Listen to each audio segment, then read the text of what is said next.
Muy buenos días a todos. Mi nombre es Dani Miguel Robledo Castillo. Soy estudiante del programa de doctorado en Ciencias Económicas de la Universidad Javeriana y soy docente de la Universidad Unicatólica sede de Cali. Hoy quiero compartir con ustedes los resultados del primer capítulo de investigación doctoral titulado Efectos del Programa de Desarrollo Alternativo sobre el desplazamiento forzado, el caso Tumaco, periodo 99-2017.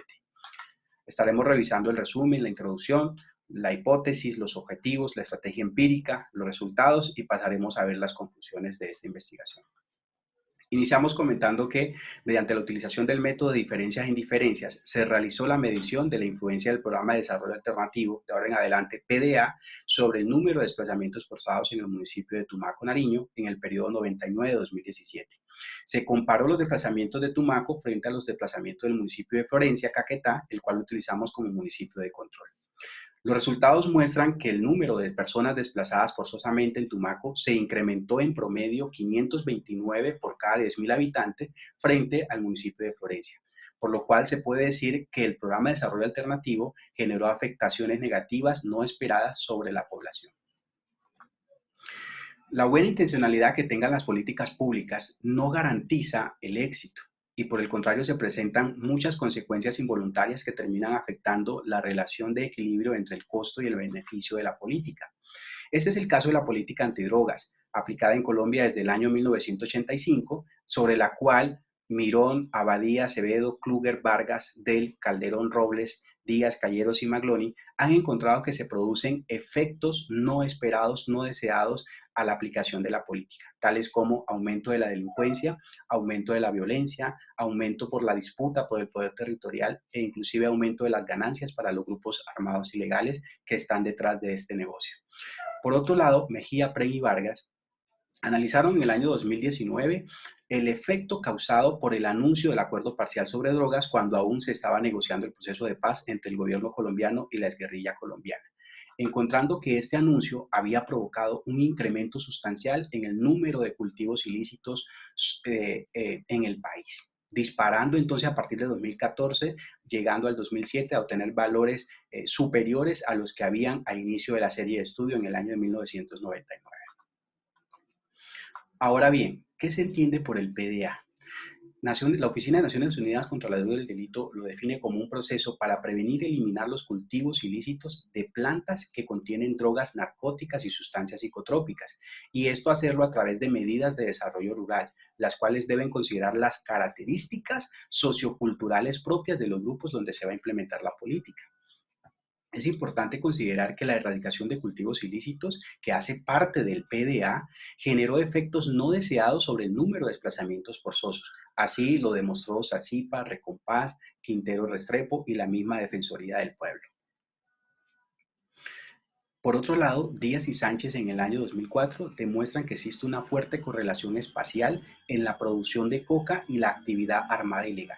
Esto significa que la presencia de los cultivos ilícitos se explica por la actividad armada ilegal, tanto de las guerrillas como de los paramilitares, lo cual implica entonces que el narcotráfico se haya convertido en el combustible que termina sustentando el conflicto armado en Colombia. Hablando del programa de desarrollo alternativo que inicia en el 85, es necesario mencionar sus características. El primer programa entra como una sustitución de cultivos ilícitos, es decir, buscaba simplemente reemplazar las plantas de los cultivos ilícitos por cultivos lícitos. Ese era su objetivo y a eso se dedicaba. Este programa adquiere el nombre de Plante en el año 92 y es oficializado mediante COMPES 2734 en el año 94. Posteriormente se crea como complemento de la política de seguridad democrática, es decir, entra a ser estrategia para combatir a los grupos armados ilegales y se le incluye, además de la sustitución de cultivo, un fuerte componente militar. Esto se hace a través del COMPES 3218 del año 2013.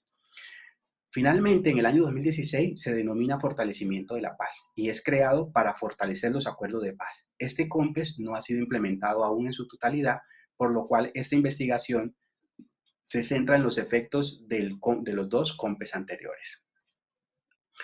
Analizando la política antidrogas, hemos encontrado que hay 4 enfoques fundamentales de esta de esta política en las diferentes investigaciones que se han desarrollado, como es el enfoque ambiental, el enfoque económico, el enfoque de evaluación de estrategia antidrogas y el enfoque de evaluación de indicadores de violencia.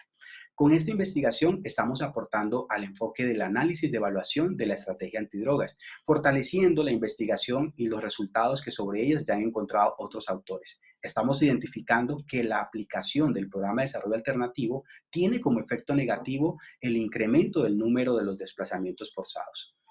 Nos establecimos como objetivo medir el impacto de la implementación del PDA sobre el fenómeno de desplazamiento forzado en el periodo 99-2017 y como objetivo específico evaluar la relación que existe entre el PDA y el desplazamiento forzado, además de visibilizar los efectos no deseados de la política antidrogas. Y planteamos como hipótesis si la aplicación del PDA como componente de la política antidrogas ha generado un aumento en el número de desplazamientos forzados en el municipio de Tumaco. Y esta hipótesis sí surge porque analizando los fenómenos de desplazamiento, miramos que a partir de la introducción del PDA en el año 2016 se dispara en una forma fuerte el número de desplazamientos forzados. Utilizamos, como ya lo mencionamos, el modelo de diferencias en diferencias, con el cual pretendemos medir las observaciones del desplazamiento de nuestra variable desplazamiento forzado, observaciones antes del PDA con observaciones después del PDA. Planteamos nuestra ecuación econométrica y con esta entonces procedimos a identificar el modelo el municipio que serviría como control, Florencia-Caquetá, el cual encontramos que tiene características que lo hacen comparable a Tumaco, tales como los cultivos de coca, los grupos armados, la erradicación de cultivos ilícitos, una población superior a 100,000 habitantes e instituciones del Estado, fiscalía, juzgado, fuerzas militares, organismos de control administrativo y disciplinario. Los desplazamientos entre estos dos municipios, por otro lado, tampoco podrían conjugarse, lo cual nos convierte en el municipio ideal para realizar este tipo de comparación. Al correr el modelo hicimos 4 especificaciones.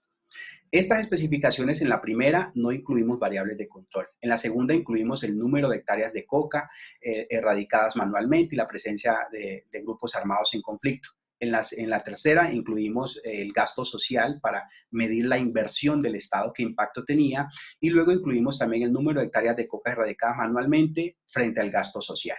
Encontramos entonces que en cada una de estas especificaciones se presenta una diferencia superior a 400 desplazamientos y todas son significativos estadísticamente al 99%. Una vez encontramos esto, quisimos probar si realmente había robustez en lo que estábamos haciendo, robustez econométrica. Pasamos entonces a mirar qué pasaba antes de estableciendo el supuesto de tendencia común, el cual determina que antes de la introducción de la política, los municipios deben tener comportamiento similar.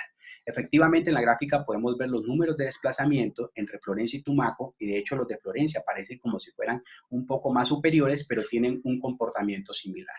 Luego de esto procedimos entonces a establecer una variable llamada tendencia y con esta variable tendencia lo que hacíamos es mirar cuál es el comportamiento justamente de estas variables. El supuesto establece que no deben ser, que deben ser cercanos a cero y no deben ser estadísticamente significativos. Encontramos entonces las 4 especificaciones, efectivamente valores muy cercanos a ceros y ninguno de ellos estadísticamente significativos.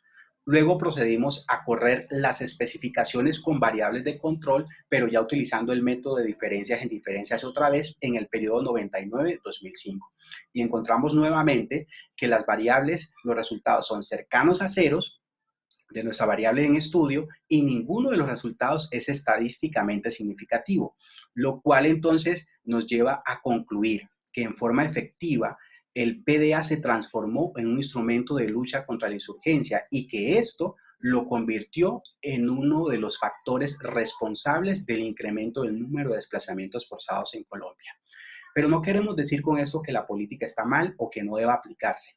Lo que estamos diciendo en esta investigación es que en el diseño, en la planeación y en la ejecución de la política antidrogas y en cada uno de sus componentes, en forma muy especial en el PDA, se debe considerar la presencia de actores armados en los territorios, el aprovechamiento que hacen estos actores del narcotráfico, las posibles retaliaciones que estos actores pueden tener sobre la población. Se debe considerar las condiciones humanitarias en los territorios, la infraestructura productiva, las dinámicas sociales de los territorios, inclusive las posibles fallas en la implementación de proyectos de desarrollo alternativo que se haya realizado en cualquier lugar del país. Hemos planteado como futuras líneas, entonces, para continuar investigando este tema, estudiar la relación que existe en el comportamiento de las redes sociales que conforman el capital social de las familias cultivadoras de coca y tratar de identificar los determinantes de la resiembra de coca en el país. Estas son las bibliografías que hemos utilizado en esta investigación. Muchísimas gracias a cada uno de ustedes por escucharnos. Cualquier comentario, sugerencia que haya alrededor de ese tema que acabamos de presentar, pueden hacerlo por favor al correo electrónico que aparece allí registrado. Muchísimas gracias y que todos tengan un excelente día.